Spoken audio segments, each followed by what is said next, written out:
শারীরিক অবস্থা ক্রিটিক্যাল, উনি নিবিড় পরিচর্যা পাচ্ছেন, অ্যাডভান্স ট্রিটমেন্ট পাচ্ছেন, তবে ওনার অবস্থা স্থিতিশীল আছে, ক্রিটিক্যাল কিন্তু স্থিতিশীল, এবং চিকিৎসা চলছে।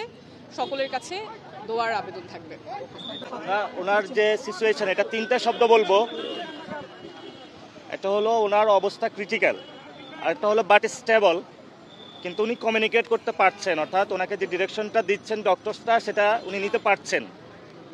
যদি তাহলে কি করব আমরা, আমাদের একমাত্র একটাই, সেটা হলো দোয়া ছাড়া আমাদের কাছে কোনো কিছু নেই এখন। দেশবাসীর কাছে, সবাই রাজনৈতিক ব্যক্তিবর্গের কাছে আমরা বলবো সবাই দোয়া করবেন। পরিস্থিতি সব মিলিয়ে আমরা যে খুব ভালো বলবো এমন না, তবে এখন আমাদের একটা উপায়, সেটা হলো দোয়া। এটা ছাড়া আর আমরা কি বলবো।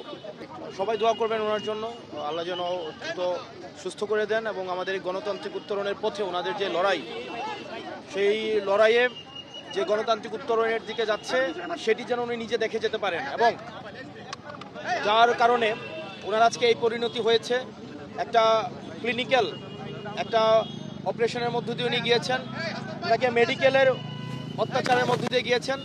আমার মনে হয় আল্লাহ ওনাকে হাসিনার ফাঁসি দেখা পর্যন্ত ওনাকে যেন আল্লাহ বাঁচিয়ে রাখেন, ওনাকে সেটি দেখে যেতে আল্লাহ যেন এত ওই জিনিসটা ওনাকে দেখায়, যার কারণে ওনার আজকে এই পরিণতি হয়েছে। আপনি যদি দেখেন যে শারীরিকভাবে ওনাকে জেলের মধ্যে সঠিকভাবে চিকিৎসা নিতে দেওয়া হয়নি।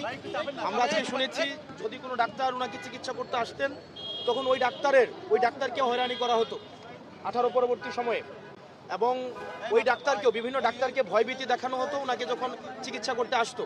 এভাবে ক্রমশ আমাদের বেগম খালেদা জিয়ার ক্রমশ স্বাস্থ্যের এই অবনতি হয়েছে। আমরা আল্লাহর কাছে দোয়া করি, সারা দেশবাসী আজকে ওনার জন্য দোয়া করছে। সারা বাংলাদেশের প্রত্যেকটা প্রান্তে, প্রত্যেকটা দলের মানুষ, মতের মানুষ, ফ্যাসিবাদ বিরোধী প্রত্যেকটা রাজনৈতিক দলের মানুষ, পৃথিবীর সবাই ওনার জন্য দোয়া করছেন। উনি যেন দ্রুত সুস্থ হয়ে ওঠেন এবং ফ্যাসিস্ট খুনি হাসিনার ফাঁসি যেন উনি দেখে যেতে পারেন। আপনারা সবাই দোয়া করবেন ওনার জন্য।